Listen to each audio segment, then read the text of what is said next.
ಹಿಂದೂ ಧರ್ಮದ ಉತ್ತಮ ಅಂಶಗಳ ಪ್ರತಿಪಾದಕರಾಗಿ ಮಾಧ್ಯಮದಲ್ಲಿ ಕೆಲಸ ಮಾಡ್ತಾ ಇದ್ದಾರೆ.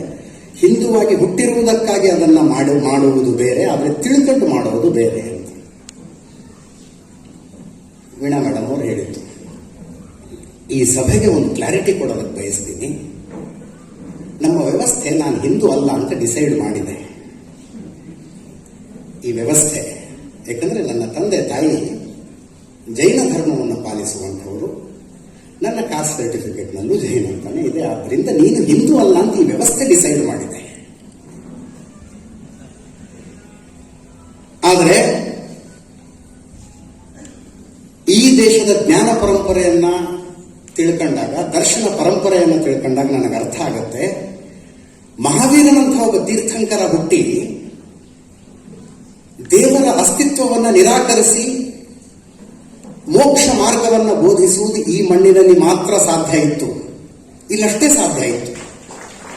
ಇದು ಬಿಟ್ಟು ಎಲ್ಲೂ ಸಾಧ್ಯ ಇಲ್ಲ. ಇದು ಬುದ್ಧನಂತ ಬುದ್ಧ ಇಲ್ಲಿ ಹುಟ್ಟಿ ಯಾಕ್ರಯ್ಯ ತಲೆ ಕೆಡಿಸ್ಕೊತೀರಿ, ದೇವರು ದಿಂಡ್ರು ಸ್ವರ್ಗ ನರಕ, ಇಲ್ಲಿನ ಜೀವನವನ್ನ ಹೆಂಗೆ ಕಳಿಬೇಕು ಅನ್ನೋದರ ಬಗ್ಗೆ ಮಾತಾಡೋಣ ಬನ್ನಿ ಅಂತ ಹೇಳೋದು ಇಲ್ಲಷ್ಟೇ ಸಾಧ್ಯ ಇತ್ತು. ಯಾಕಂದ್ರೆ ಇಲ್ಲಿ ಆಯಾ ಕಾಲದಲ್ಲಿ ಅಸ್ತಿತ್ವದಲ್ಲಿದ್ದ ವ್ಯವಸ್ಥೆ ಏನನ್ನು ಬರೆದಿಟ್ಟಿತ್ತು ಅದನ್ನು ಬರೆದಿಟ್ಟು ಕೊನೆಯಲ್ಲಿ ಇದೇ ಅಂತಿಮ ಸತ್ಯ, ಇದನ್ನು ಎಲ್ಲರೂ ಒಪ್ಪಿಕೊಳ್ಳಬೇಕು, ಇದನ್ನು ಒಪ್ಪಿಕೊಳ್ಳದೆ ಇದ್ದವರು ಮರಣದಂಡನೆಗೆ ಅರ್ಹರು ಅಂತ ಯಾರೂ ಶರ ಬರೆದಿಡ್ಲಿಲ್ಲ. ಆದ್ದರಿಂದ ಈ ಮಣ್ಣಿನಲ್ಲಿ ಇಷ್ಟೊಂದು ದರ್ಶನಗಳು ಹುಟ್ಕೊಂಡು, ಇಷ್ಟೊಂದು ಮಾರ್ಗಗಳು ಹುಟ್ಕೊಂಡು. ಮಾರ್ಗಗಳು ಅಂದಾಗ ನನಗೆ ಸುಮ್ಮನೆ ನೆನಪಾಗುತ್ತೆ, ವೀಣಾ ಮೇಡಮ್ ನೀವು ಹೆಂಗ್ ಬರ್ತೀರಿ ಕಲ್ಲಹಳ್ಳಿಗೆ ಅಂತ ಕೇಳ್ತಾ ಇದ್ರು. ನಮಗದ್ರದ್ದೆಲ್ಲ ಅಭ್ಯಾಸ ಇಲ್ಲ. ಯಾರೋ ಫೋನ್ ಮಾಡ್ತಾರೆ, ಇಂಥದ್ದೊಂದು ಕಾರ್ಯಕ್ರಮದ ಡೇಟು ಅಂತ ಹೇಳ್ತಾರೆ, ನಾನೊಂದು ಡೈರಿ ತೆಗೆದು ನೋಡ್ತೀನಿ, ಆಗತ್ತೆ ಅನ್ನೋದಿದ್ರೆ ಬರ್ತೀನಿ ಅಂತ ಹೇಳ್ತೀನಿ. ಹೆಂಗ್ ಬರ್ತೀನಿ ಅಂತ ಕೇಳಬೇಡಿ ಮೇಡಮ್, ನೀವು ಹೇಳಿದ ಡೇಟ್ಗೆ ಹೇಳಿದ ಟೈಮಿಗೆ ನಾನು ಅಲ್ಲಿ ಇರ್ತೀನಿ ಹೇಳ್ತೀನಿ. ಅವರು ಬಿಡಲಿಲ್ಲ ನನಗೆ. ನಿಮ್ಮ ಮನೆಯಿಂದ ಏರ್ಪೋರ್ಟ್ಗೆ ಒಂದು ಕಾರ್ ಬರುತ್ತೆ, ಏರ್ಪೋರ್ಟ್ನಿಂದ ಇಲ್ಲಿಗೆ ಬರ್ತೀರಿ, ಇಲ್ಲಿಂದ ನಿಮ್ಮ ಅತ್ತಿಗೆ ಬಂದು ಪಿಕ್ ಮಾಡ್ತಾರೆ, ದಾರಿಲಿ ನಿಮಗೋಸ್ಕರ ಇಡ್ಲಿ ತಂದಿರ್ತಾರೆ, ಅಷ್ಟು ವ್ಯವಸ್ಥೆ ಅವರು. ಆರಂಭದಲ್ಲಿ ಚರ್ಚೆ ಆಗುವಾಗ ನೀವು ಬೆಂಗಳೂರಿನಿಂದ ನಾನು ಯಾವುದೋ ಸ್ಲೀಪರ್ ಕೋಚಿಗೆ ಬಸ್ಸಿಗೆ ಬರ್ತೀನಿ ಬಿಟ್ರಿ ಅಂತ. ಜಮಖಂಡಿಗೂ ಬಸ್ ಇದೆ, ಬಾಗಲಕೋಟೆಗಿದೆ, ವಿಜಯಪುರಕ್ಕಿದೆ. ಬಟ್ ಯಾವುದು ನನ್ನ ಟೈಮಿಂಗ್ ಸೆಟ್ ಆಗೋದಿಲ್ಲ. ಯಾಕಂದ್ರೆ ನಾವು ತಲೆ ಮೇಲೆ ತಲೆ ಬಿದ್ದರೂ 9:30 ತನಕ ಲೈವ್ ಮಾಡಬೇಕು ನಾನು. ಅದು ನನ್ನ ಕಮಿಟ್ಮೆಂಟು ಅಂದ್ರೆ ದೊಡ್ಡ ಶಬ್ದ ಆಯಿತು. ಮನೆ ಒಲೆ ಉರಿಯೋದ್ರಿಂದ ನೀವು ಕಮಿಟ್ಮೆಂಟ್ ಅಂದ್ರೆ ದೃಢ ಸಂಕಲ್ಪ, ಹಂಗಲ್ಲ, ಆ ಲೆವೆಲ್ಗೆ ತಗೊಂಡೋಗ್ಬಿಡಿ. ಆ ಟೈಮ್ ಸೆಟ್ ಆಗ್ತಿರ್ಲಿಲ್ಲ. ಆದ್ರಿಂದ ನನಗಿದು ಅನುಕೂಲಕರ ಅಂತ. ಈ ಮಾರ್ಗದ ಮೂಲಕ ಹೀಗೆ ನಾನು ಬಂದೆ ಅನ್ನುವ ಕಾರಣಕ್ಕೆ ಉಳಿದ ಮಾರ್ಗಗಳೆಲ್ಲವೂ ತಪ್ಪು ಅಂತಂದ್ರೆ ನಾನು ಅವಿವೇಕಿ ಅಂತಿರ್ತಾನೆ. ಬಿಜಾಪುರಕ್ಕೆ ಬಂದು ಬಿಜಾಪುರ ತನಕ ಬಸ್ಸಿಗೆ ಬಂದು ಅಲ್ಲಿಂದ ಕಲ್ಲಹಳ್ಳಿನ ತಲುಪೋದಕ್ಕಾಗದೇ ಇಲ್ಲ. ಹಂಗೆ ಬರೋರೆಲ್ಲ, ಆ ಮಾರ್ಗದಲ್ಲಿ ಪ್ರಯತ್ನಿಸ್ತಾ ಇರೋರೆಲ್ಲ ದಡ್ರು ಅಂದ್ರೆ ನಾನು ಅವಿವೇಕಿ ಅಲ್ವಾ? ಕಲ್ಲಹಳ್ಳಿ ಅನ್ನುವ ಈ ಗಮ್ಯವನ್ನು ತಲುಪೋದಕ್ಕೆ ಹಲವು ಮಾರ್ಗಗಳಿದ್ದಾವೆ. ಯಾರ್ಯಾರು ಯಾವ್ಯಾವ ಮಾರ್ಗದ ಮೂಲಕ ಬರ್ತಾರೆ ಅನ್ನೋದು ಅವರವ್ರ ಅನುಕೂಲ ರೀ, ಅವರವರ ಅನುಕೂಲ. ಹಂಗೆ ಈ ದೇಶದಲ್ಲಿ ವೇದಗಳನ್ನು ಅನುಸರಿಸುವ ಒಂದು ಮಾರ್ಗ ಇತ್ತು. ಮಹಾವೀರ ಒಂದು ಮಾರ್ಗ ಹೇಳ್ದ, ಬುದ್ಧ ಒಂದು ಮಾರ್ಗ ಹೇಳ್ದ, ಬಸವಣ್ಣ ಒಂದು ಮಾರ್ಗ ಹೇಳ್ದ. ಒಬ್ಬನ ಮಾರ್ಗ ಸರಿ, ಇನ್ನೊಬ್ಬನ ಮಾರ್ಗ ತಪ್ಪು. ನಾನು ಈ ಮಾರ್ಗದಲ್ಲಿದ್ದೀನಿ ಅನ್ನೋ ಕಾರಣಕ್ಕಾಗಿ ಉಳಿದವರ ಮಾರ್ಗಗಳೆಲ್ಲ ತಪ್ಪು ಅಂದ್ರೆ ಅದನ್ನು ದಡ್ಡತನ ಅಂತಾರೆ.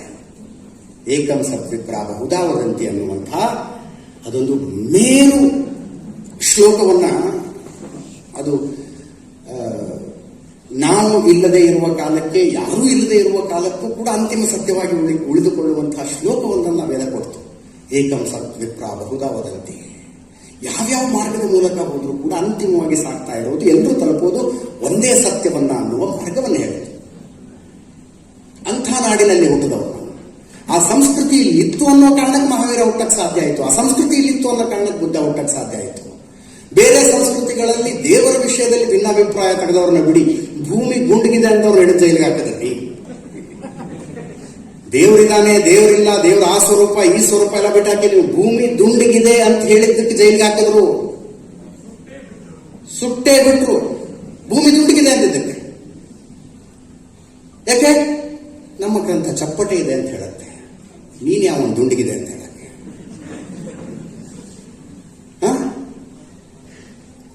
ದೇವರು ಆಧ್ಯಾತ್ಮ ಏನು ಮಾತಾಡ್ಲಿಲ್ಲ, ಅವರು ಸೈನ್ಸ್ ಮಾತಾಡಿದ್ದಕ್ಕೆ ಬೆಂಕಿ ಹಚ್ಚಿಸೋದು. ಅದಕ್ಕೆ ಇವತ್ತು ಬುದ್ಧ ಇಲ್ಲಿಂದ 2500 ವರ್ಷಗಳ ಹಿಂದೆ ಇವತ್ತಿಗೂ ಕೂತ್ಕೊಂಡು ನಾವು ಮಾತಾಡ್ತಿದ್ದೀವಿ. ಇಲ್ಲಿ ಮಾತ್ರ ಇರಕ್ಕೆ ಸಾಧ್ಯ. ಮತ್ತು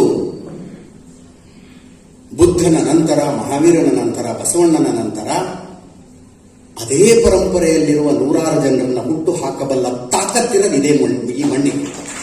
ಈ ಮಣ್ಣಿಗೆ ತಾಕತ್ತಿದೆ. ಇನ್ನೆಲ್ಲೂ ಹುಟ್ಟಕ್ಕೆ ಸಾಧ್ಯ ಇಲ್ಲ. ತಿಳ್ಕೊಂಬಿಡಿ, ಇನ್ನೆಲ್ಲೂ ಹುಟ್ಟಕ್ಕೆ ಸಾಧ್ಯ ಇಲ್ಲ. ಬೇರೆ ಯಾವುದಾದ್ರು ನಾಡಿನಲ್ಲಿ ಹುಟ್ಟಿ ದೇವರ ಅಸ್ತಿತ್ವದ ಬಗ್ಗೆ ನನಗೆ ಸಂಶಯ ಇದೆ ಅಂತ ಹೇಳಿ ನೋಡ್ಲಿ. ದೇವರ ಅಸ್ತಿತ್ವದ ಬಗ್ಗೆ ಸಂಶಯ ಇದೆ ಅಂತ ಹೇಳಿ ನೋಡ್ಲಿ. ಅದಾಗದಿಲ್ಲ.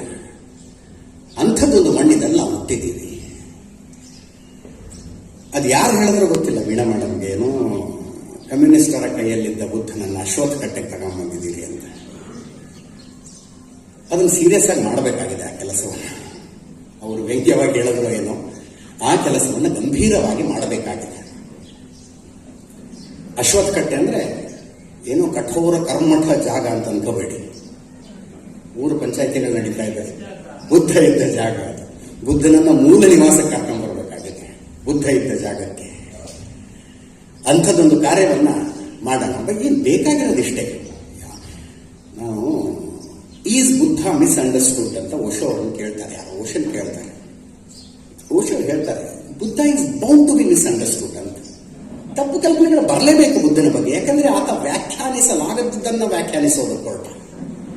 ಬುದ್ಧ ವ್ಯಾಖ್ಯಾನಿಸುವುದಕ್ಕಾಗದದ್ದನ್ನ ವ್ಯಾಖ್ಯಾನಿಸುವುದಕ್ಕೆ ಹೊರಟ. ಆತನ ಬಗ್ಗೆ ತಪ್ಪು ಕಲ್ಪನೆಗಳು ಬರೋದು ಸಹಜ. ತಪ್ಪು ಕಲ್ಪನೆಗಳು ಯಾವಾಗ ಬರ್ತವೆ ಅಂದ್ರೆ, ಮನಸ್ಸಿನಲ್ಲಿ ಯಾವುದೋ ಪೂರ್ವಾಗ್ರಹವನ್ನು ಇಟ್ಕೊಂಡು ಬುದ್ಧನನ್ನ ಕೇಳಿದಾಗ, ಬುದ್ಧನನ್ನ ನೋಡಿದಾಗ, ಬುದ್ಧನನ್ನು ಓದಿದಾಗ ತಪ್ಪು ಕಲ್ಪನೆಗಳು ಬರ್ತವೆ. ಬುದ್ಧನನ್ನ ಹೇಗೆ ಕೇಳಬೇಕು ಅಂದ್ರೆ, ಹರಿಯುವ ನದಿಯ ಶಬ್ದವನ್ನು ಹೇಗೆ ಕೇಳ್ತೀವಿ ನಾವು? ಏನಾದ್ರು ಪೂರ್ವಾಗ್ರಹಗಳು, ಈ ಶಬ್ದ ಹಿಂಗೆ ಯಾಕೆ ಬರ್ತಾ ಇದೆ, ಹಿಂಗೆ ಬರಬಾರ್ದಾಗಿತ್ತು, ಯಾಕೆ ಹಿಂಗೆ ಬಂತು, ಯಾಕೋ ಸರಿ ಹೋಗ್ತಿಲ್ಲ, ಏನಾದ್ರು ಯೋಚನೆ ಬರುತ್ತಾ ಹರಿಯುವ ನದಿಯ ಶಬ್ದವನ್ನು ಕೇಳೋವಾಗ? ಇಲ್ಲ. ಒಬ್ಬ ಸಂಗೀತ ಆಸ್ವಾದಿಸುವವನು ಶಾಸ್ತ್ರೀಯ ಸಂಗೀತವನ್ನು ಹೆಂಗೆ ಕೇಳ್ತಾನೆ? ಪೂರ್ವಾಗ್ರಹಗಳಿಲ್ಲ. ಯಾವ ರೀತಿಯಲ್ಲಿ ಕೇಳ್ತಾನೆ? ನೀವು ಜಿ ಕನ್ನಡದ ರಿಯಾಲಿಟಿ ಶೋ ಜಡ್ಜ್ಗಳು ಕೇಳಂಗೆ ಕೇಳಬೇಡಿ. ಅದು ಕೇಳೋ ರೀತಿ ಬೇರೆ ಇರುತ್ತೆ. ನಿನ್ನ 3ನೇ ಸಾಲಿನ 2ನೇ ಶಬ್ದದಲ್ಲಿ ಏನೋ ಸ್ವರ ಏರಿಳಿತಾ ಇತ್ತು ಅಂತ ಆ ಲೆವೆಲ್ಗೆಲ್ಲ ನಾನು ಹೇಳೋದು. ಒಬ್ಬ ಸಂಗೀತ ಆಸ್ವಾದಿಸುವವನು ಸಂಗೀತವನ್ನು ಹೆಂಗೆ ಕೇಳ್ತಾನೆ? ನನ್ನ ಬುದ್ಧನನ್ನು ಕೇಳಿ ನೋಡಿ. ಅಲ್ಲಿ ತಪ್ಪು ಕಲ್ಪನೆಗಳು ಬರೋದಿಲ್ಲ. ವಿಷಯ ಅದಾಗಲಿಲ್ಲ. ಇಲ್ಲಿ ವಿಷಯ ಅದಾಗಲಿಲ್ಲ. ಯುರೋಪಿನ ಏನು ಉದಾಹರಣೆಗಳಿತ್ತಲ್ಲ ನಮ್ಮೂರ ಮುಂದೆ. ಅಲ್ಲಿ ಕ್ಯಾಥಲಿಕ್ ಅನ್ನುವ ಕ್ರಿಶ್ಚಿಯನ್ ಪಂಥ ಇತ್ತು. ಅವರು ಸ್ವಲ್ಪ ಕರ್ಮಠತನ ಜಾಸ್ತಿ ಆಯಿತು. ಇದರಿಂದ ಹೊರಗೆ ಬರಬೇಕು ಅಂತ ಒಂದು ಪರ್ಯಾಯವಾಗಿ ಒಂದು ಶುರುವಾಯಿತು. ಪ್ರೊಟೆಸ್ಟೆಂಟರು ಒಂದು ಕ್ಯಾಥಲಿಕರು ಮತ್ತು ಪ್ರೊಟೆಸ್ಟೆಂಟರ ಮಧ್ಯೆ ಜೋರೊಂದು ಗಲಾಟೆ ಆಯಿತು, ಬಡದಾಟ ಆಯಿತು, ರಕ್ತಪಾತಗಳಾದವು. ಅಲ್ಲಿ ಕ್ಯಾಥಲಿಕ್ ಮತ್ತು ಪ್ರೊಟೆಸ್ಟೆಂಟ್ ಅನ್ನುವ 2 ಮಾರ್ಗಗಳು ಹುಟ್ಟಿಕೊಂಡು ಪರಸ್ಪರ ಬಡದಾಡಿದ್ವು ಅಂದ್ರೆ, ಇಲ್ಲಿ ಹಿಂದೂಗಳು ಮತ್ತು ಬೌದ್ಧರು ಬಡದಾಡಿರಲೇಬೇಕು ಅನ್ನುವ ಪರಿಕಲ್ಪನೆ ಇದಷ್ಟೇ. ಹಿಂದೂಗಳು ಜೈನರು ಬಡದಾಡಿರಲೇಬೇಕು, ಹಿಂದೂಗಳು ಮತ್ತು ಬಸವಣ್ಣ ಬಡದಾಡಿರಲೇಬೇಕು ಅನ್ನೋ ಪರಿಕಲ್ಪನೆ ಇದಷ್ಟೇ. ಯಾಕಂದ್ರೆ ಅಲ್ಲಿನ ಪಡಿಯಚ್ಚಿತ್ತು, ಯುರೋಪಿಯನ್ನ ಪಡಿಯಚ್ಚಿತ್ತು. ಆ ಪಡಿಯಚ್ಚಿಗೆ ತಂದು ನಮ್ಮಲ್ಲಿರುವ ಸಕಲವನ್ನೂ ತಿರುಗುವ ಪ್ರಯತ್ನ. ಅದಾದ ಕಾರಣಕ್ಕಾಗಿ ನಮ್ಮ ಟೆಕ್ಸ್ಟ್ ಬುಕ್ಗಳು ಹಿಂಗೆ ಆಗುವು. ನಿರಂತರವಾಗಿ 70-75 ವರ್ಷ ನಮ್ಮ ಪಠ್ಯ ಪುಸ್ತಕಗಳನ್ನು ಈ ರೀತಿಯಾಗಿ ಬರೆದು ನಂಗೊಂದ್ಸಲ ಅನ್ಸುತ್ತೆ, ಅಕಸ್ಮಾತ್ ಮಕ್ಕಳು ಏನಾದ್ರು ಟೆಕ್ಸ್ಟ್ ಬುಕ್ ಸೀರಿಯಸ್ ಆಗಿ ಓದ್ಬಿಟ್ಟಿದ್ರೆ, ಕರ್ಜಿ ಸರ್ ತಪ್ಪು ತಿಳ್ಕೋಬಾರ್ದು, ಕರ್ಜಿ ಸರ್ ತಪ್ಪು ತಿಳ್ಕೋಬಾರ್ದು. 70-75 ವರ್ಷ ನಮ್ಮ ಪಠ್ಯ ಪುಸ್ತಕಗಳನ್ನು ಡಿಸ್ಟಾರ್ಟ್ ಮಾಡಿದ ರೀತಿ ಇತ್ತಲ್ಲ. ಮಕ್ಕಳೇನಾದ್ರು ಆ ಪಠ್ಯ ಪುಸ್ತಕಗಳನ್ನು ಸೀರಿಯಸ್ ಆಗಿ ಓದ್ಬಿಟ್ಟಿದ್ರೆ ಇಷ್ಟೊತ್ತಾಗಲಿ ಏನಾಗೋಗ್ತಿತ್ತು ಸರ್. ಪುಣ್ಯ ನಾವು ಎಕ್ಸಾಮ್ಗೋಸ್ಕರ ಅಷ್ಟೇ ಓದಿದ್ವಿ, ಪರೀಕ್ಷೆಗಂತ ಅಷ್ಟೇ ಓದಿದ್ವಿ. ಹಿಸ್ಟ್ರಿ ಪೇಪರ್ ಬರೆದು ಮಾರನೇ ದಿವಸ ಮುಖ್ಯಲ್ಲಿದ್ವಿ, ಅದ್ರಲ್ಲಿ ಇರೋ ವಿಷಯ ಎಲ್ಲಿದ್ವಿ. ಪುಣ್ಯ. ಆಮೇಲೆ ಸತ್ಯ ತಿಳ್ಕೊಳ್ಳೋದಕ್ಕೆ ನಾವು ನಿಜವಾದ ಪುಸ್ತಕಗಳನ್ನು ಬೇರೆ ಬೇರೆ ಏನೋ ಶತಾವಧಾನಿಗಳಂತವ್ರನ್ನ ನಂಬಿಕೊಂಡ್ವಿ. ಅದು ನಮ್ಮ ಪುಣ್ಯ. ಪಠ್ಯಪುಸ್ತಕದಲ್ಲಿ ಇದ್ದಿದ್ದೆ ಪರಮ ಸತ್ಯ ಅಂತ ನಂಬ್ಕೊಂಡು ನಾವು ಜೀವನ ಮಾಡ್ಬಿಟ್ಟಿದ್ರೆ ಕಥೆ ಅಷ್ಟೇ ದೇಶದ್ದು. ಹಾಗಾಗಿದೆ. ನವಬೌದ್ಧರ ಕಥೆಗಳನ್ನು ಹೇಳ್ತಾ ಇದ್ರು. ಪ್ರಮಾಣ ವಚನ ಸ್ವೀಕಾರ ಅಂತ ಮಹಾವೀರ ಬಹಳ ಒಳ್ಳೆ ಮಾತೊಂದನ್ನು ಹೇಳ್ತಾನೆ. ಜೈನ ಧರ್ಮದ ಮೂಲ ತತ್ವಗಳಲ್ಲಿ ಅನೇಕಾಂತವಾದ ಅಂತ ಒಂದು ಬರುತ್ತೆ. ಅನೇಕಾಂತವಾದ ಒಂದು ಕಥೆ ಬರ್ತದೆ. ಏನು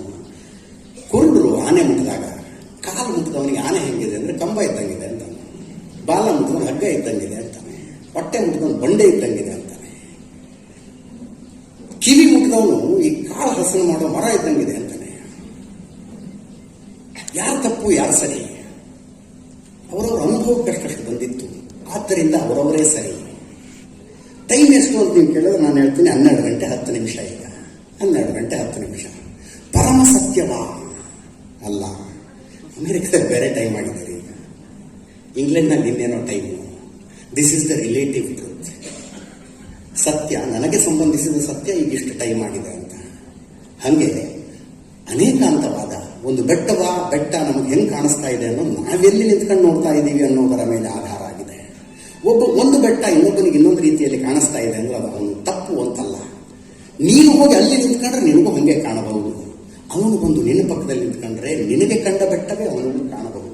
ಇಂಥ ಸಿಂಪಲ್ ಆದ ತತ್ವವನ್ನು ಜಗತ್ತಿಗೆ ಕೊಟ್ಟು ಇವತ್ತು ಏನು ಮತಗಳ ಮಧ್ಯದಲ್ಲಿ, ಧರ್ಮ ಮತಗಳ ಮಧ್ಯದಲ್ಲಿ ನಡೀತಾ ಇರುವ ಸಂಘರ್ಷ ಇದೆಯಲ್ಲ, ಅಷ್ಟೂ ಸಂಘರ್ಷವನ್ನು ಕೊನೆಗಾಣಿಸೋದಕ್ಕೆ ಒಂದು 5 ನಿಮಿಷದಲ್ಲಿ ವಿವರಿಸಬಹುದಾದ ಅದ್ಭುತವಾದ ತತ್ವವೊಂದನ್ನು ಕೊಟ್ಟಂತಹ ನಾಡಿದು. ಇದು ಯಾರ ಜೊತೆ ಸಂಘರ್ಷ ಮಾಡೋದಕ್ಕೆ ಸಾಧ್ಯ?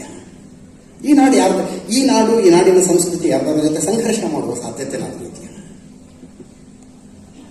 ನೀವು ಭಾರತದಲ್ಲಿ ಹುಟ್ಟುಕೊಂಡಂತಹ ದರ್ಶನಗಳ ಬಗ್ಗೆ ಮಾತ್ರ ಮಾತಾಡ್ತೀವಿ ನಾವು. ದರ್ಶನಗಳ ಬಗ್ಗೆ ಇಲ್ಲ, ಹೊರಗಡೆಯಿಂದ ಬಂದವ್ರನ್ನೂ ಕೂಡ ನಾನು ಬಹಳ ಸಲ ಹೇಳ್ತೀನಿ ಚರ್ಚೆಗಳಲ್ಲಿ. ಸೌದಿ ಅರೇಬಿಯಾದಲ್ಲಿ ಮೊಹಮ್ಮದ್ ಪೈಗಂಬರರು ಬದುಕಿದ್ದಾಗಲೇ ಅರಬ್ ವ್ಯಾಪಾರಸ್ಥರು ಕೇರಳಕ್ಕೆ ಬರ್ತಾರೆ. ಕೋಟೆಗೆ ಬಂದು ಹೇಳಿದ್ರು ಅಲ್ಲಿನ ರಾಜನಿಗೆ ಹೇಳ್ತಾರೆ, ಅವರು ನಮ್ಮಲ್ಲಿ ಒಂದು ಮತ ಹುಟ್ಟಿಕೊಂಡಿದೆ, ಒಬ್ಬ ಪೈಗಂಬರರು ಬಂದಿದ್ದಾರೆ, ಅವರು ಏಕದೇವೋಪಾಸನೆಯನ್ನ ಬೋಧಿಸ್ತಾ ಇದ್ದಾರೆ, ವಿಗ್ರಹಾರಾಧನೆಯನ್ನ ವಿರೋಧಿಸ್ತಾ ಇದ್ದಾರೆ, ನಾವು ಆ ಮತದ ಅನುಯಾಯಿಗಳು ಅಂತ ಹೇಳಿದಾಗ ಕಲ್ಲಿಕೋಟೆಯ ರಾಜ ಅಲ್ಲಿನ ದೇವಸ್ಥಾನವೊಂದನ್ನು ಖಾಲಿ ಮಾಡಿಸಿಕೊಡ್ತಾನೆ. ಇದು ದೇವಸ್ಥಾನ ನಮ್ದು, ನೀವು ಹೊಸದಾಗಿ ಬಂದಿದ್ದೀರಿ, ನಿಮ್ದೊಂದು ನಂಬಿಕೆ ಇದೆ, ಬನ್ನಿ ಇಲ್ಲಿ ನೀವು ಏನ್ ನಮಾಜೋ ಪ್ರೇಯರೋ ಏನ್ ಮಾಡ್ಕೊತೀರೋ ಮಾಡ್ಕೊಳ್ಳಿ, ನಾವು ದೇವಸ್ಥಾನ ನಿಮಗೆ ಬಿಟ್ಟು ಕೊಡ್ತೀವಿ ಅಂತ. ಅದು ಈ ನಾಡು. ಕರ್ಬಲಾದ ಘನಘೋರ ಯುದ್ಧ ಆಗತ್ತೆ. ಮೊಹಮ್ಮದ್ ಪೈಗಂಬರರ ಮೊಹಮ್ಮದ್ ಪೈಗಂಬರರ ಉತ್ತರಾಧಿಕಾರಿಗಳ ಸೈನ್ಯ ಸುತ್ತುವರೆದಾಗ ಮೊಹಮ್ಮದ್ ಪೈಗಂಬರರ ಮೊಮ್ಮಗ ಕೇಳ್ಕೊತಾರೆ, ಸಣ್ಣ ಗುಂಪು. ಆತ ಹೇಳ್ತಾರೆ, ಭಾರತ ಅನ್ನುವ ದೇಶದಲ್ಲಿ ಸತ್ಯ, ನ್ಯಾಯ, ನಿಷ್ಠೆಗೆ ಬೆಲೆ ಇದೆಯಂತೆ, ತುಂಬಾ ಕೇಳಿದ್ದೀನಿ, ನನಗೆ ದಾರಿ ಬಿಟ್ಬಿಡು, ನಾನು ಅಲ್ಲಿಗೆ ಹೋಗ್ತೀನಿ ಅಂತ. ಅಲ್ಲಿಗೆ ದಾರಿ ಬಿಟ್ಬಿಡು, ನಾನು ಅಲ್ಲಿಗೆ ಹೋಗ್ತೀನಿ. ಭಾರತ ಅನ್ನೋ ಮೈ ಹಿಂದ್ ಚಲಾ ಜಾವಂಗ ಅಂತ ಒಂದು ಕವಿತೆ ಬರ್ತದೆ. ಮೈ ಹಿಂದ್ ಚಲಾ ಜಾವಂಗ, ಭಾರತಕ್ಕೆ ಹೋಗ್ತೀನಿ ಅಂತ. ಬಿಡ್ಲಿಲ್ಲ ದಾರಿನ. ಆತ ಡೆಸ್ಪರೇಟ್ ಪತ್ರಗಳನ್ನು ಬರೆದಿದ್ದಂತೆ, ನನ್ನ ಸಹಾಯಕ್ಕೆ ಯಾರಾದರೂ ಬರೋರಿದ್ದೀರಾ ಅಂತ. ಅಫ್ಘಾನಿಸ್ತಾನದ ಬಾರ್ಡರ್ನಲ್ಲಿದ್ದ ಒಬ್ಬ ಹಿಂದೂ ರಾಜ ಸೈನ್ಯ ಕಳಿಸ್ತಾನ. ಒಂದು ತಪ್ಪೇ ಮಾಡದೆ ಯಾರೋ ಸಂಕಷ್ಟದಲ್ಲಿದ್ದಾರೆ, ಅವರನ್ನು ರಕ್ಷಿಸುವುದು ನಮ್ಮ ಧರ್ಮ ಅಂತ ಸೈನ್ಯ ಕಳಿಸ್ತಾನ. ರೆಹಾಬ್ ದತ್ತ ಅನ್ನುವ ಬ್ರಾಹ್ಮಣನೊಬ್ಬನ ನೇತೃತ್ವದಲ್ಲಿ, ನನಗೆ ವರ್ಣಾಶ್ರಮದ ಬಗ್ಗೆ ಬಹಳ ಪ್ರಶ್ನೆಗಳು ಬರ್ತವೆ. ಬ್ರಾಹ್ಮಣ ಯಾಕೆ ಕುದುರೆ ಆಗ್ತದೆ? ರೆಹಾಬ್ ದತ್ತ ಅನ್ನುವ ಬ್ರಾಹ್ಮಣನ ನೇತೃತ್ವದಲ್ಲಿ ಆತನ 7 ಜನ ಮಕ್ಕಳು ಹೋಗ್ತಾರೆ, ಜೊತೆಗೆ ಒಂದು ಸಣ್ಣ ಸೈನ್ಯದ ತುಕಡಿ ಹೋಗುತ್ತೆ. ಆದ್ರೆ ಇವರು ಅಲ್ಲಿ ಹೋಗಿ ತಲುಪುವಷ್ಟರಲ್ಲಿ ಸಣ್ಣ ಹಸುಗೂಸು ಸೇರಿದಂತೆ ಎಲ್ಲರೂ ಕಗ್ಗೊಲೆ ಆಗಿರ್ತಾರೆ. ಹಸುಗೂಸು ಸೇರಿದಂತೆ. ಆನಂತರ ಅಲ್ಲೊಂದು ಯುದ್ಧ ಆಗುತ್ತೆ, ಅದೆಲ್ಲ ಬೇರೆ. ವಾಪಸ್ ಬರ್ತಾರಲ್ಲ ರೆಹಾಬ್ ದತ್ತನ 7 ಜನ ಮಕ್ಕಳು ಕೊಲೆ ಆಗ್ತಾರೆ, ಆ ಯುದ್ಧದಲ್ಲಿ ಕಗ್ಗೊಲೆ ಆಗ್ತಾರೆ. ವಾಪಸ್ ಬರುವಾಗ ಅವರು ತಮ್ಮ ನೆನಪಿಗೋಸ್ಕರ ಒಂದು ನಿಶಾನೆ ಹಿಡ್ಕೊಂಡು ಬರ್ತಾರೆ. ಮೊಹಮ್ಮದ್ ಪೈಗಂಬರರ ಮೊಮ್ಮಗ ಹುಸೇನ್ ಅದರಲ್ಲಿ ಕೊಲೆಯಾಗಿತ್ತು ಆ ಯುದ್ಧದಲ್ಲಿ. ತಮ್ಮನ್ನು ತಾವು ಹುಸೇನಿ ಬ್ರಾಹ್ಮಣರು ಅಂತ ಕರ್ಕತಾರೆ. ಹುಸೇನಿ ಬ್ರಾಹ್ಮಣರು ಮೊಹರಂನಲ್ಲಿ ಇಲ್ಲೆಲ್ಲ ಆಚರಣೆ ಇಲ್ಲದೆ ಪಂಜ ಹಿಡ್ಕೊಂಡು ಮೆರವಣಿಗೆ ಆಗುತ್ತಲ್ಲ, ಆ ಸಂಸ್ಕೃತಿ ಬಂದಿದ್ದು ಹಂಗೆ. ಸೂತ್ರ ಸಂಬಂಧ ಇಲ್ಲದೆ ಇರೋರ ಪರವಾಗಿ ಯುದ್ಧ ಮಾಡೋದಕ್ಕೆ ಬ್ರಾಹ್ಮಣರ ನೇತೃತ್ವದಲ್ಲಿ ಸೈನ್ಯ ಕಳಿಸಿರುವಂತಹ ಈ ದೇಶ ಇನ್ಯಾವ ತತ್ವದ ಜೊತೆ ಹೋರಾಡಿರೋಕ್ಕೆ ಸಾಧ್ಯ? ಇನ್ಯಾವ ತತ್ವದ ಜೊತೆ ಸಂಘರ್ಷ ಮಾಡಿರೋದಕ್ಕೆ ಸಾಧ್ಯ? ಯಾಕೆ ಅಂದ್ರೆ ಸಮಾಜವನ್ನು ಒಡೆಯುವ ಪ್ರಯತ್ನಗಳನ್ನು ಬ್ರಿಟಿಷರಿಗೆ ಯಾಕೆ ಮಾಡ್ತಿದ್ರು ಅಂದ್ರೆ ನಮ್ಮ ಹತ್ರ ಉತ್ತರ ಇದೆ. ಆಳೋದಕ್ಕೆ ಅವಕಾಶ ಬೇಕಾಗಿತ್ತು ನಮ್ಮನ್ನು ಆಳೋದಕ್ಕೆ. ಒಡೆದ್ರೆ ಮಾತ್ರ ಇವನ್ನ ಆಳೋದಕ್ಕೆ ಸಾಧ್ಯ ಅಂತ ಗೊತ್ತಿತ್ತು. ಆದ್ರಿಂದ ಒಬ್ಬರ ವಿರುದ್ಧ ಒಬ್ರು ಅಂತ ತಿಳಿಸಿದ್ರು, ಕಲಿಸಿದ್ರು, ಹೇಳಿಕೊಟ್ರು. ಅವರು 75 ವರ್ಷ ಆದ್ಮೇಲೆ ನಾವು ಇನ್ನೂ ಅದೇ ಮಾರ್ಗದಲ್ಲಿ ಇರ್ಬೇಕಾ? ಇನ್ನೂ ಅದೇ ಮಾರ್ಗದಲ್ಲಿ ಇರ್ಬೇಕಾ? ಬ್ರಿಟಿಷರು ಹೊರಟು ಹೋದ ನಂತರ ಇದೇ ಆಶ್ಚರ್ಯ ನನಗೆ. ಅದಕ್ಕೆ ಬುದ್ಧ ಅಂದ್ರೆ ಏನು? ನಮ್ಮಲ್ಲಿ ಹುಟ್ಟಿಕೊಂಡಂತಹ ಪಂಥಗಳು, ಭಕ್ತಿ ಮಾರ್ಗಗಳು ಇನ್ನೇನನ್ನು ವಿರೋಧಿಸುವುದಕ್ಕಾಗಿಯೇ ಹುಟ್ಕೊಂಡ್ರ? ಅವ್ರು ಇನ್ಯಾವುದಕ್ಕೂ ವಿರುದ್ಧನೇ ಇದ್ರ? ಅಥವಾ ನೀನು ಆ ದಾರಿಲ್ ಬಾ, ನಾನು ಈ ದಾರಿಲಿ ಬರ್ತೀನಿ ಅನ್ನುವ ರೀತಿಯಲ್ಲಿ ಹುಟ್ಟಿಕೊಂಡ ಮಾರ್ಗಗಳಾವು? ಶತಾವಧಾನಿಗಳಂಥವ್ರು ನಮ್ಮಂಥವ್ರಿಗೆ ಹೇಳಬೇಕು ಅನ್ನೋದು ನನ್ನ ಬಯಕೆ. ಅದು ಬಯಕೆ ನನಗೆ. ಉಳಿದಂತೆ ಇಲ್ಲಿಗೆ ಬಂದ ಸಂತೋಷ ನನಗೆ ಹೇಳ್ತೀರ್ದು. ಸತ್ಯಕಾಮರ ಹೆಸರನ್ನು ನಾನು ಬಹಳ ಗಂಭೀರವಾಗಿ ಕೇಳಿದ್ದು ಒಂದು ದಿವಸ 2006ನೇ ಇಸ್ವಿ. ಅದನ್ನು ಅವತ್ತಿನ ರಾತ್ರಿ ಕೂಡ ನನ್ನ ಕಣ್ಣಿಗೆ ಕಟ್ಟದಂಗಿದೆ. ಪೇಪರ್ ಪ್ರಿಂಟಿಗೆ ಹೋಗಿತ್ತು, ರವಿ ಬೆಳಗೆರೆ ಜೊತೆ ಕೆಲಸ ಮಾಡ್ತಾ ಇದ್ದೆ. ಪೇಪರ್ ಪ್ರಿಂಟಿಗೆ ಹೋದ ನಂತರ ಇಡೀ ಆಫೀಸ್ನಲ್ಲಿ ನಾನು ಇಬ್ಬರೇ ಇದ್ದೆ. ಅವತ್ತೊಂದು ಸ್ವಲ್ಪ ರವಿ ಬೆಳಗೆರೆ ಜಾಸ್ತಿ ಮಾತಾಡೋ ಮೂಡಿರ್ತಿತ್ತು. ಯಾಕೆ ಅನ್ನೋದು ಅಪ್ರಸ್ತುತ. ಮಾತಾಡ್ತಿದ್ರು. ಮಾತಾಡ್ತಾ ಅವ್ರಿಗೇನೋ ನನ್ನ ಮೇಲೆ ಒಂದು ವಿಚಿತ್ರವಾದ ಪ್ರೀತಿ. ನನ್ನನ್ನು ದುಷ್ಟ ಜೈನ ಅಂತ ಕರೀತಿದ್ರು ತಮಾಷೆ. ಈ ಬಾರ ಇಲ್ಲಿ ದುಷ್ಟ ಜೈನ, ನೀನೆಂಥದ್ದು, ನಿಂದು ಒಂದು ಜೀವನ, ಏನು ಹಿಂಗೆ ಬದುಕ್ತೀಯ ಅನ್ನೋ ಥರ. ಹಂಗೆ ಅವರೊಂದು ಮಾತು ಹೇಳಿದ್ರು ನನಗೆ, ಅಜಿತ, ಒಬ್ಬ ಗುರುವಿಗೆ ಅವನ ಜೀವನದಲ್ಲಿ ಒಬ್ಬ ಮಾತ್ರ ಒಳ್ಳೆ ಶಿಷ್ಯ ಅಂತ ಸಿಗ್ತಾನೆ. ಹಂಗೆ ಶ್ಯಾಮರಾಯರಿಗೆ ನಾನು ಸಿಕ್ಕಿದ್ದೆ, ನನಗೆ ನೀನು ಸಿಕ್ಕಿದ್ಯಾ ಅಂತ. ಮುಂದಿನ ಕೇಳಿ ಆಮೇಲೆ ಚಪ್ಪಾಳೆ. ಒಬ್ಬ ಗುರುವಿಗೆ ಅವನ ಜೀವನದಲ್ಲಿ ಒಳ್ಳೆ ಶಿಷ್ಯ ಅಂತ ಒಬ್ಬ ಮಾತ್ರ ಸಿಗ್ತಾನೆ. ನಾನು ಶ್ಯಾಮರಾಯರಿಗೆ ಸಿಕ್ಕಿದ್ದೆ, ನನಗೆ ನೀನು ಸಿಕ್ಕಿದ್ಯಾ? ನನಗೂ ಅದೇ ಸುಮ್ಮನೆ ಎಲ್ಲರದೇ ಅದು ಕುತೂಹಲ. ಅಷ್ಟು ಒಳ್ಳೆ ಗುರು, ಒಳ್ಳೆ ಶಿಷ್ಯ ಆಗಿ ನೀವು ಸಿಕ್ಕಿದ್ರಿ, ಮತ್ತೆ ಯಾಕೆ ಶ್ಯಾಮರಾಯರನ್ನು ಬಿಟ್ಟು ಬಂದ್ರಿ ಅಂತ ಕೇಳಿದೆ. ಯಾಕೆ ಬಿಟ್ರಿ ಅಷ್ಟು ಒಳ್ಳೆ ಗುರುನ ಅಂತ. ಅವರು ಒಂದು ಮಾತು ಹೇಳಿದ್ರು, ಸತ್ಯಕಾಮರು ಬರೆದಿದ್ದನ್ನು ಓದ್ದೆ ಕಣ. ಗುರು ಅಂದ್ರೆ ಹೆಗಲ್ ಮೇಲಿನ ಹೆಣ ಇದ್ದಂಗೆ, ಹೊತ್ಕೊಂಡು ಓಡಾಡಬಾರ್ದು, ಒಂದು ಕಡೆ ಇಳಿಸಿ ಮುಂದೆ ಹೋಗ್ಬೇಕು ಅಂತ ಸತ್ಯಕಾಮರು ಬರೆದಿದ್ರು. ನಾನು ಶ್ಯಾಮರಾಯರ ಇಳಿಸಿ ಬಂದ್ಬಿಟ್ಟೆ ಅಂತ.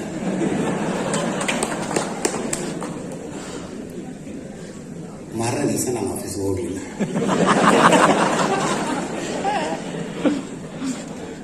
ಅದೊಂದು ಸಾಲನ್ನ ಸತ್ಯಕಾಮರು ಬರೆದಿದ್ದಕ್ಕೆ ಈಗ ಒಂದು ನಮಸ್ಕಾರ ಹೇಳ್ತೀನಿ.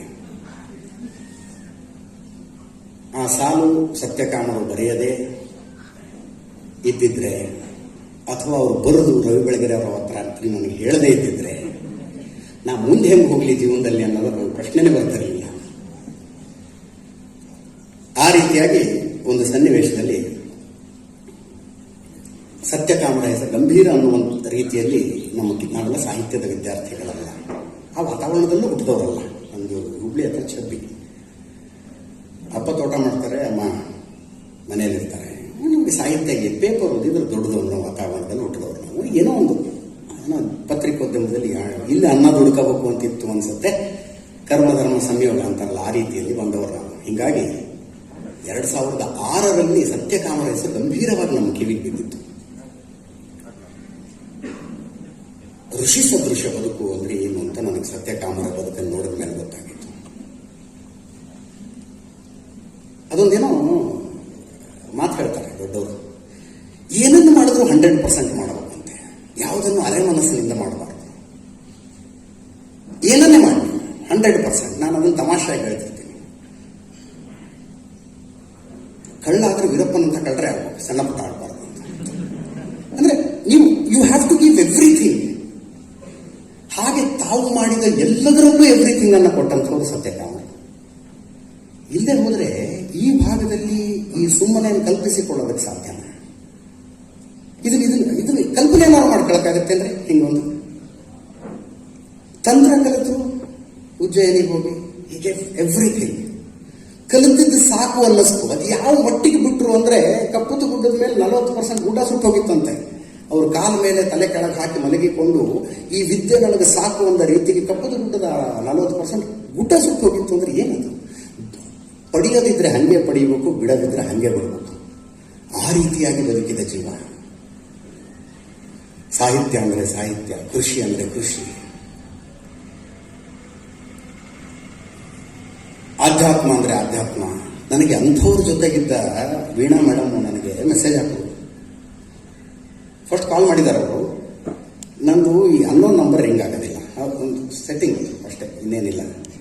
ಈ ದರ್ಶನ್ ಬಗ್ಗೆ ಎಲ್ಲ ಮಾತಾಡಿದ ಮೇಲೆ ಅವ್ರ ಫ್ಯಾನ್ಸ್ ಏನು ಮಾಡಿದ್ರು, ನನ್ನ ನಂಬರ್ ಹಾಕಿ ಇದು ಅಜಿತ್ ಹನುಮಪ್ಪನವ್ರ ನಂಬರು, ಫೋನ್ ಮಾಡಿ ಉಗಿರಿ ಅಂತ ಎಲ್ಲ ಕಡೆ ಹಾಕೋದು.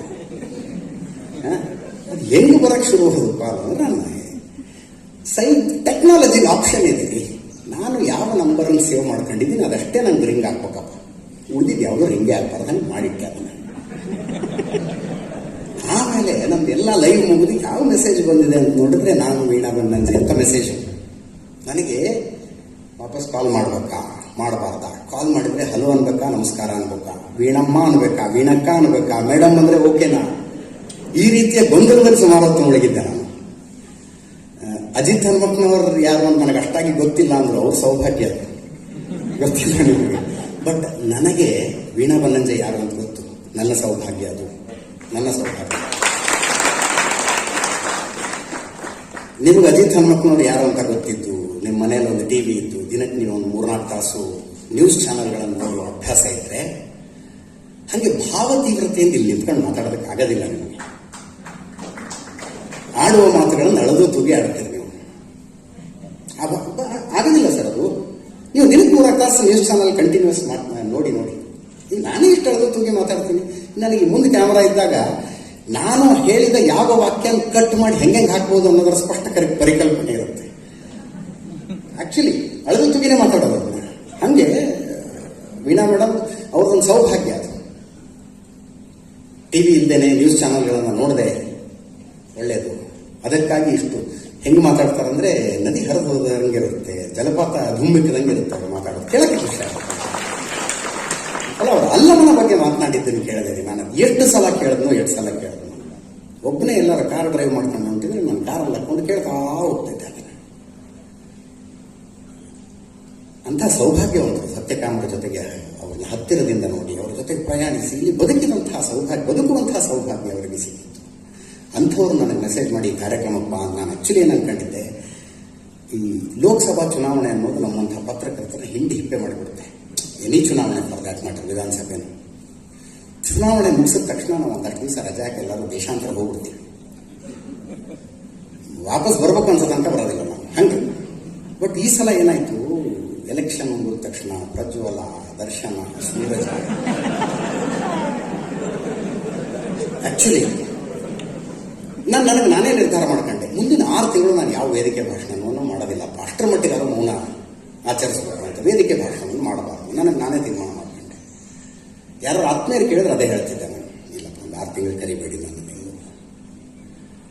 ಮತ್ತು ಮಾತಾಡ್ತೀರಂತೆ, ಲೈವ್ ಯಾಕೆ ಮಾತಾಡ್ತೀರಿ ಅಂದರೆ, ನಾನು ಆವಾಗಲೇ ಹೇಳಿದೆ ಒಲೆ ಉರಿಬೇಕು.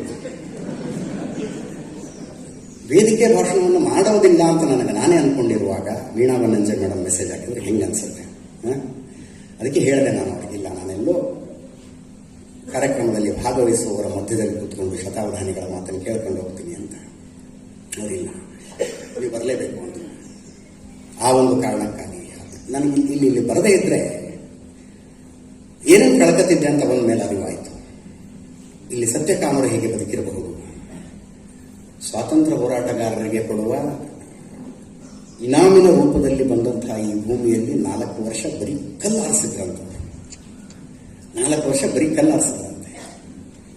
ಮಳೆ ಬಿದ್ದಾಗ ಬೆಳೆ ಬೆಳೀತಾ ಇದ್ದ ಜನರ ಮಧ್ಯದಲ್ಲಿ ಬಾವಿ ತೋಡಿ ನೀರಾವರಿ ಮಾಡಬಹುದು ಅನ್ನೋದನ್ನ ತೋರಿಸಿದ್ರಂತೆ. ಅದನ್ನೇ ಏನನ್ನು ಮಾಡಿದ್ರು 100% ಮಾಡಿದ್ರು ಸತ್ಯಕಾಮರು ಅನ್ನೋದಕ್ಕೆ ಅದೊಂದು ಉದಾಹರಣೆ. ಕೃಷಿ ಹೆಂಗೆ ಮಾಡಿದ್ರು ಅಂತಹ ಪುಣ್ಯ ಭೂಮಿಯಲ್ಲಿ ಇವತ್ತು ನಿಮ್ಮೆಲ್ಲರ ಮಧ್ಯದಲ್ಲಿ ನಿಂತ್ಕೊಂಡು 4 ಮಾತಾಡೋದಕ್ಕೆ ಅವಕಾಶ ಮಾಡಿಕೊಟ್ಟಂತಹ ವೀಣಾ ಬನ್ನಂಜೆ ಅವರಿಗೆ ತುಂಬ ಹೃದಯದ ಧನ್ಯವಾದಗಳನ್ನು ಅರ್ಪಿಸ್ತೀನಿ. ಮತ್ತು ಗುರುರಾಜ ಕರ್ಜಿಗೆ ಅವರಿಗೆ, ಶತಾವಧಾನಿಗಳಿಗೆ ನೀವೆಲ್ಲರೂ ನನ್ನನ್ನು ಕೇಳಿದ್ದೀರಿ ಅನ್ಕೊಂಡು ನಾನು ಅವರಿಗೆ ನಿಮ್ಮೆಲ್ಲರ ಪರವಾಗಿ ಮನವಿ ಮಾಡಿಕೊಳ್ತೀನಿ. ಬುದ್ಧ ಏನು ಸರ್ ನಮಗೆ ತಿಳಿಸ್ಕೊಡಿ. ಈ ದೇಶದಲ್ಲಿ ಜನಿಸಿದ ದರ್ಶನಗಳು ಅವುಗಳ ಮರುಪರಿಚಯ ಆಗಬೇಕು. ನಿಜವಾಗ್ಲೂ ಸಂಘರ್ಷಕ್ಕಾಗಿಯೇ ಹುಟ್ಟಿಕೊಂಡ್ವಾ? ಸಂವಾದಾನ ನಡೀಲೇ ಇಲ್ವಾ ಈ ದೇಶದಲ್ಲಿ? ಎರಡು ನಂಬಿಕೆಯ ಪದ್ಧತಿಗಳು, ಎರಡು ಮಾರ್ಗಗಳ ಮಧ್ಯದಲ್ಲಿ ಸಂವಾದ ಅನ್ನೋದು ಘಟಿಸಿಲ್ವಾ? ಆ ಸಂವಾದದ ರೀತಿಗಳು ಹೆಂಗಿದ್ವು? ಇಷ್ಟೆಲ್ಲ ಪ್ರಪಂಚದ ನಾಗರಿಕತೆಗಳ ಪೈಕಿ ನನಗೆ ಈ ನಾಗರಿಕತೆ ಯಾಕೆ ಪ್ರತ್ಯೇಕ ಅಂತ ಅನ್ಸುತ್ತೆ ಅಂದರೆ ಆ ಸಂವಾದದ ಸಂಸ್ಕೃತಿಯ ಕಾರಣಕ್ಕಾಗಿ.